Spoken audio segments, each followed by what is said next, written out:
Shalom, saudara-saudari yang dikasihi Tuhan. Saat ini kita akan kembali disapa oleh firman Tuhan. Tapi sebelumnya kita berdoa. Terima kasih Tuhan Allah kami untuk penyertaan Tuhan yang masih kami rasakan di setiap langkah kami. Kami dapat melakukan aktivitas kami dengan penuh sukacita yang daripada Tuhan.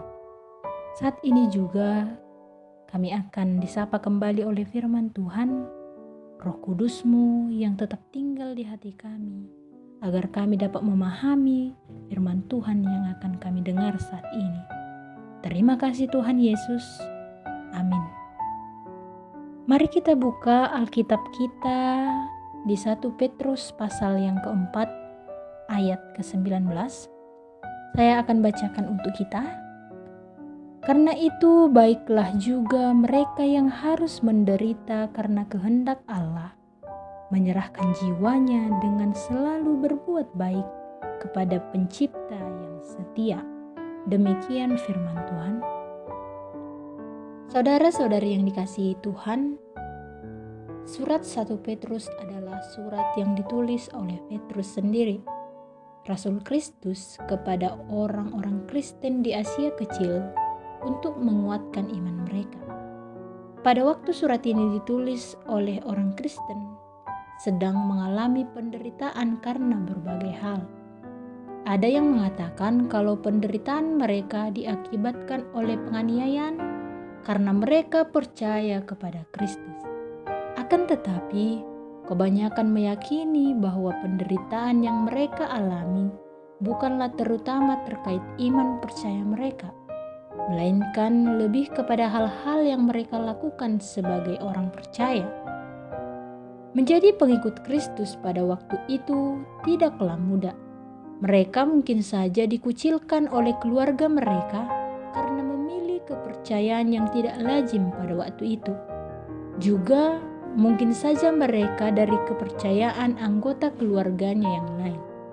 Sebagian juga menganggap kematian Kristus yang dipercayai oleh orang Kristen itu ada hubungannya dengan isu-isu politis. Pada waktu itu, menjadi orang Kristen juga berarti menjadi bagian dari minoritas. Bapak Ibu Saudara yang dikasihi Tuhan, selain itu, hal-hal yang dilakukan oleh orang Kristen seringkali juga tidak lazim, bahkan bertentangan dengan yang dilakukan oleh masyarakat pada umumnya. Terlebih lagi para penguasa. Orang Kristen misalnya membawa pesan-pesan pembebasan seperti memberitakan kabar baik untuk orang miskin, pembebasan bagi orang yang ditawan, penglihatan bagi orang buta, dan pembebasan bagi orang yang tertindas. Bisa kita lihat dalam Lukas pasal yang keempat ayat 18-19.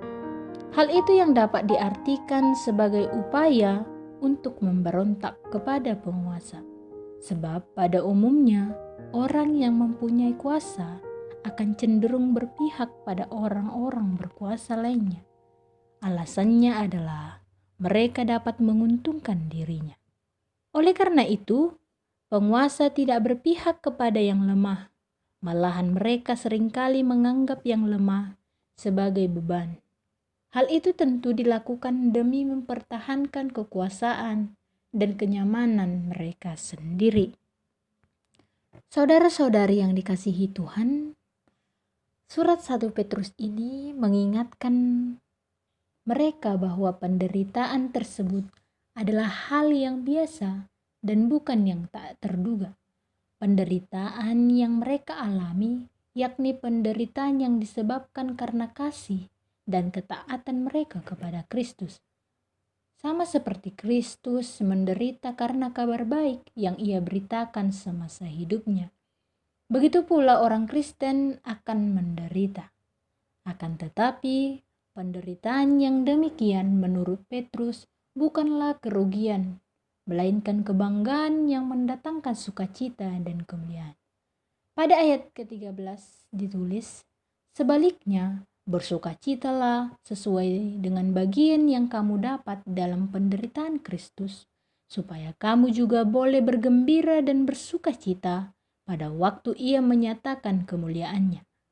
Namun demikian, Petrus memberikan catatan bahwa penderitaan yang mendatangkan sukacita dan kemuliaan tersebut hanyalah yang merupakan konsekuensi dari ketaatan kepada Allah, bukan penderitaan yang dihasilkan karena ketidaktaatan kepada Allah, seperti pembunuhan dan sebagainya.